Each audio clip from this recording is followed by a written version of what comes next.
प्रबंध के क्रियात्मक क्षेत्र। क्रियात्मक प्रबंध का क्षेत्र, स्कोप और एरिया ऑफ फंक्शनल मैनेजमेंट। एक युग था जब प्रबंध के सीमित कार्यात्मक क्षेत्र थे।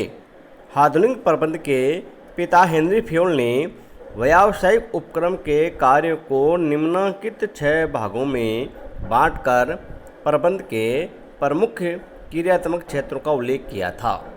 पहला तकनीकी क्रियाएं, दूसरा वाणिज्यिक क्रियाएं, तीसरा वित्तीय क्रियाएं, चौथा सुरक्षा क्रियाएं,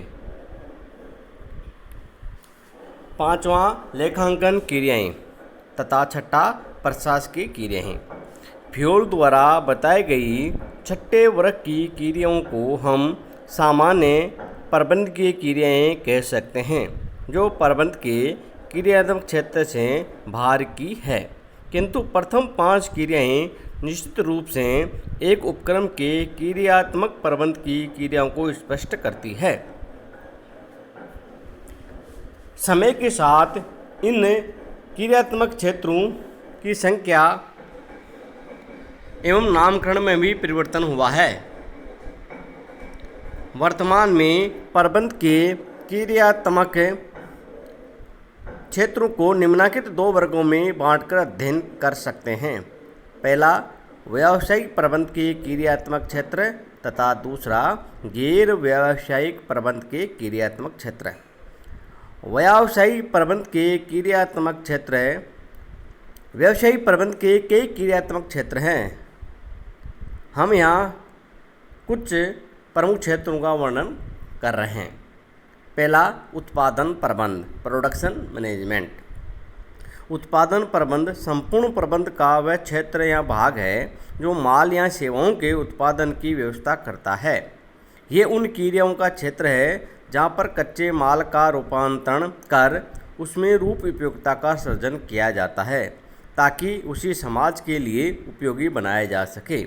इसके अंतर्गत उत्पादन नियोजन एवं नियंत्रण, उत्पादन निरीक्षण, किस्म नियंत्रण, संयंत्र स्थान तथा विन्यास का निर्धारण, संयंत्रों के संचालन एवं रखरखाव, उत्पादन सामग्री तथा तैयार माल के संग्रहण आदि के संबंध में विभिन्न कार्य किए जाते हैं।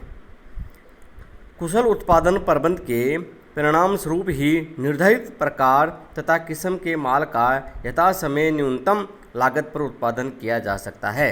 उत्पादन प्रबंध के अंतर्गत निम्नलिखित प्रमुख क्रियाएं सम्मिलित की जाती है। उत्पादन नियोजन कार्य, जिसमें नवीन उत्पाद का विकास, डिजाइन, रंग रूप, बजट निर्माण, सामग्री नियोजन, कार्य नियोजन, प्रक्रिया नियोजन, लागत नियोजन आदि सम्मिलित है। उत्पादन नियंत्रण का कार्य, जिसमें उत्पादन का पथ निर्धारण, अनुसूचन, प्रेषण, अनुवर्तन आदि कार्य सम्मिलित है। संयंत्र विन्यास भी होता है। सुविधाओं का स्थान निर्धारण, प्रविधि विश्लेषण, उत्पादन इंजीनियरिंग, कार्य इंजीनियरिंग, किस्म नियंत्रण, डिजाइन पैकिंग, सामग्री नियंत्रण और आंतरिक परिवहन की आदि कार्य उत्पादन प्रबंध में शामिल होते हैं। दूसरा क्षेत्र प्रबंध का विपणन प्रबंध, मार्केटिंग मैनेजमेंट। प्रबंध का एक अन्य महत्वपूर्ण क्षेत्र विपणन प्रबंध के नाम से जाना जाता है। हमारी दृष्टि में उत्पादन एवं विपणन प्रबंध में से किसी को भी पहले या दूसरे स्थान पर नहीं रखा जा सकता। दोनों कार्य एक दूसरे से बढ़कर महत्वपूर्ण हैं। आधुनिक युग में विपणन प्रबंध का कार्य उत्पादन से पहले प्रारंभ होता है और माल विक्रय के बाद तक चलता रहता है। दूसरे शब्दों में अपन ये कह सकते हैं, विपणन प्रबंध का कार्य ग्राहकों की आवश्यकताओं का अध्ययन करने से प्रारंभ होता है तथा उनकी संतुष्टि के बाद भी समाप्त नहीं होता है।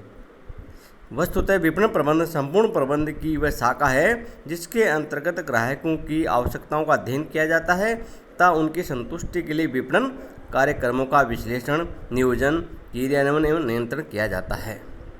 इस हेतु विपणन प्रबंधक बाजार अनुसंधान, विज्ञापन, विक्रय संवर्धन, प्रचार प्रसार, मध्यस्थों की नियुक्ति, विक्रेताओं का प्रबंध, वितरण कार्यालयों की स्थापना आदि संबंधित महत्वपूर्ण कार्यों का नियोजन, संगठन, निर्देशन, नियंत्रण करता है।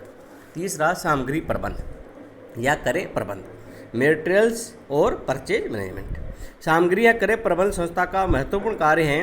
ये विभाग कच्चे माल, तैयार माल, यंत्र उपकरण, सहायक सामग्री तथा विपणन, उत्पादन की अन्य सामग्री क्रय करने संबंधी आवश्यक कार्य करता है। सामग्री या क्रय प्रबंधक इन सभी के क्रय हेतु उचित नियोजन, संगठन, निर्देशन एवं नियंत्रण का कार्य करता है। इस हेतु क्रय प्रबंधक क्रय के लिए कई महत्वपूर्ण निर्णय भी करता है, जैसे माल कितना, किस प्रकार का, किस किस्म का, किन शर्तों पर खरीदना है।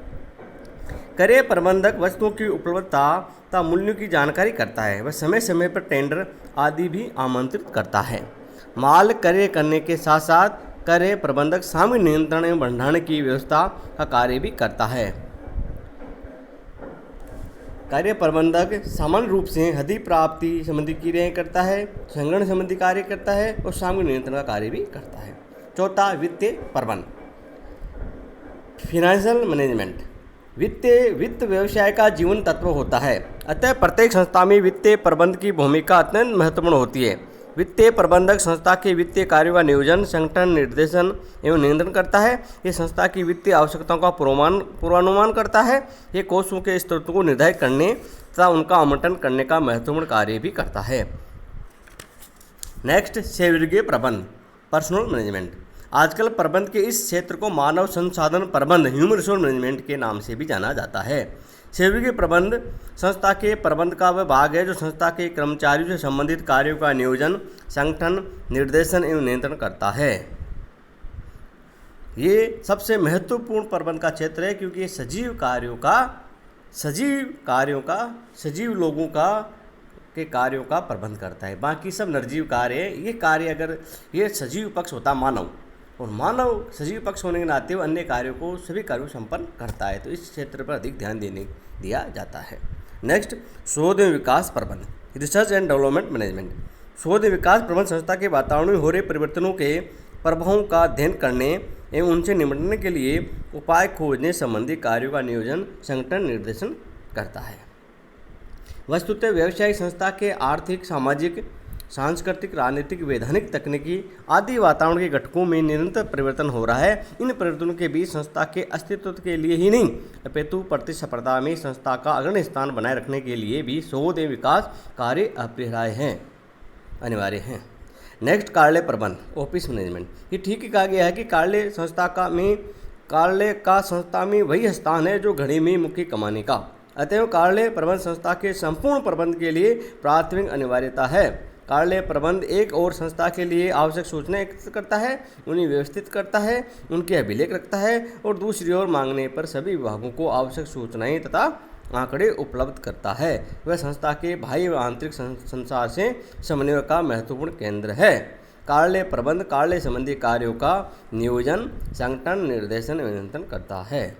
नेक्स्ट, परिवहन प्रबंध, ट्रांसपोर्ट मैनेजमेंट। परिवहन प्रबंध संस्था के प्रबंध का वह भाग है जो माल, सामग्री, कर्मचारियों आदि के परिवहन संबंधी कार्यों का नियोजन, संगठन एवं निर्देशन करता है। निर्माण संगठनों में ये एक महत्वपूर्ण प्रबंध के कार्य हैं। इन संगठनों में कच्चे माल तथा तैयार माल के परिवहन, भंडारण, पैकिंग, माल भरने उतारने आदि से संबंधित कार्य होते हैं। परिवहन प्रबंध माल के जल, थल, सड़क तथा रेलवे, नभ आदि से देश विदेश में माल के परिवहन की व्यवस्था करके महत्वपूर्ण भूमिका निभाता है। सामान्यतः परिवहन प्रबंध प्रमुख कार्य करता है परिवहन संसाधनों की आवश्यकता निर्धारण करना, आंतरिक परिवहन की व्यवस्था करना, वाहनों के रखरखाव की व्यवस्था करना, वाहन चालकों की व्यवस्था करना, वाहनों के उपयोग के लिए आवश्यक वैधानिक उपकरणों को पूरा करना, वाहन के लिए आवश्यक शक्ति संसाधनों की व्यवस्था करना। नेक्स्ट है अनुरक्षण एवं संस्थापन प्रबंध, मेंटेनेंस मैनेजमेंट।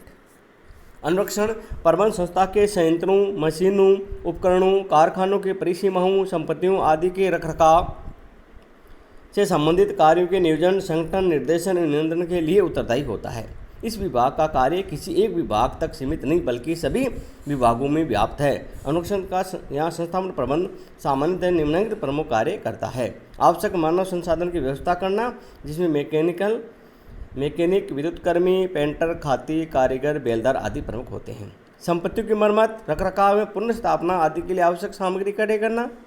अनुरक्षण संस्थापन कार्य में कुशलता के लिए आवश्यक आधुनिक यंत्रों की व्यवस्था करना। नए यंत्रों एवं उपकरणों के अनुरक्षण के लिए कर्मचारियों के प्रशिक्षण की व्यवस्था करना। आधुनिक व्यावसायिक जगत में नित्य नए प्रयोग आविष्कार हो रहे हैं। कार्यों के विशिष्टीकरण की आवश्यकता दिनों दिन बढ़ती जा रही है। फलतः प्रबंध के नए क्रियात्मक क्षेत्रों का भी विकास होता जा रहा है। वर्तमान में निम्नलिखित नए क्रियात्मक प्रबंध के जो क्षेत्र विकसित होते दिखाई दे रहे हैं वे हैं विज्ञापन एवं विक्रय संवर्धन प्रबंध, बाजार अनुसंधान प्रबंध, विदेशी व्यापार प्रबंध, निवेश प्रबंध, नवकरण प्रबंध, इनोवेशन मैनेजमेंट, स्वचालन मैनेजमेंट, ऑटोमेशन मैनेजमेंट, परिवर्तन प्रबंध, संकट प्रबंध, जोखिम प्रबंध और उदारीकरण एवं भूमिकरण प्रबंध, लिबरलाइजेशन एंड ग्लोबलाइजेशन मैनेजमेंट इत्यादि है। अब दूसरा का भाग था गैर व्यावसायिक प्रबंध के क्षेत्र। इसमें इसके प्रमुख गैर व्यावसायिक प्रबंध के क्षेत्र प्रमुख ये निम्न प्रकार है। पहला, लोक प्रबंध या प्रशासन, पब्लिक मैनेजमेंट या एडमिनिस्ट्रेशन। देश के सार्वजनिक जीवन, न्याय व्यवस्था, राजनीतिक, सामाजिक और सांस्कृतिक व्यवस्था से संबंधित कार्यों का प्रबंध लोक प्रशासन के क्षेत्र में है। संक्षेप में कुछ विशेष कार्यों का प्रबंध इसमें सम्मिलित होता है, जैसे शिक्षा का प्रबंध, स्वास्थ्य सेवा प्रबंध, पुलिस प्रबंध, सामुदायिक कार्यक्रम प्रबंध, सुरक्षा प्रबंध, धार्मिक संस्थाओं यथा मंदिर, मस्जिद, गुरुद्वारों आदि का प्रबंध, खेल कूद एवं सांस्कृतिक संस्थाओं का प्रबंध आदि। नेक्स्ट है आर्थिक प्रबंध या प्रशासन, इकोनॉमिक मैनेजमेंट। आर्थिक प्रबंध एवं प्रशासन देश के आर्थिक मामलों का प्रबंध करता है। ये देश की योजनाओं के निर्माण करने, कर लगाने एवं वसूल करने, उद्योग एवं लाइसेंसिंग, नीति नियम एवं कानून बनाने, विदेशी व्यापार का विकास करने, रोजगार की समस्याओं का समाधान करने जैसे आर्थिक मामलों का प्रबंध करता है। नेक्स्ट, तकनीकी प्रबंध, टेक्नोलॉजी मैनेजमेंट। ये यंत्रों के शोध एवं विकास, तकनीकों के आयात, तकनीकों के अपनाने एवं स्वदेशीकरण करने तथा तकनीकी शिक्षा के विस्तार आदि के प्रबंध से संबंधित कार्यों का प्रबंध करता है। नेक्स्ट, पर्यावरण प्रबंध, इन्वायरमेंटल मैनेजमेंट। वातावरण प्रबंध देश के भौतिक पर्यावरण के से सरोकार रखता है। ये निर्माण प्रक्रियाओं, वाहनों में वस्तुओं के उपयोग, व्यर्थ पदार्थों की निकासी, जनसंख्या के अधिक घनत्व आदि से उत्पन्न वायु, जल एवं ध्वनि प्रदूषण को कारगर ढंग से रोकने के लिए आवश्यक प्रबंध करता है। नेक्स्ट, राज्य के यहाँ लोक उपक्रमों का प्रबंध, पब्लिक इंटरप्राइज मैनेजमेंट। सरकारी स्वामित्व अथवा प्रबंध अथवा नियंत्रण में संबंधित उपक्रमों का प्रबंध राज्य के उपक्रमों के प्रबंध का क्षेत्र है। इससे उपक्रम मोटे रूप से 3 प्रकार के होते हैं। लोकोपयोगी सेवा उपक्रम जो जल, विद्युत, रेल, डाकतार, टेलीफोन, वायु एवं सड़क परिवहन आदि जनता के उपयोग की सेवाएं प्रदान करते हैं। विकासात्मक उपक्रम जो देश के विकासात्मक कार्य करते हैं अथवा विकास कार्यों में योगदान देते हैं। वित्तीय संस्थाएं, खनिज तथा औद्योगिक विकास निगम, लघु उद्योग निगम, विकास बैंक आदि को इनमें जोड़ा जाता है। राजकीय व्यवसाय उपक्रम जो देश में व्यवसायिक कार्यों के संचालन के लिए स्थापित किए जाते हैं। हमारे देश में व्यावसायिक उद्देश्यों के लिए सरकार ने निज क्षेत्र से प्रतिस्पर्धा करने वाले अनेक उद्योग लगाए हैं। घड़ियों, ट्रैक्टरों, स्टील, औषधि उद्योग में ऐसे उपक्रम स्थापित किए गए हैं। लोक उपक्रमों के प्रबंध के क्षेत्र में इन सबका प्रबंध सम्मिलित है।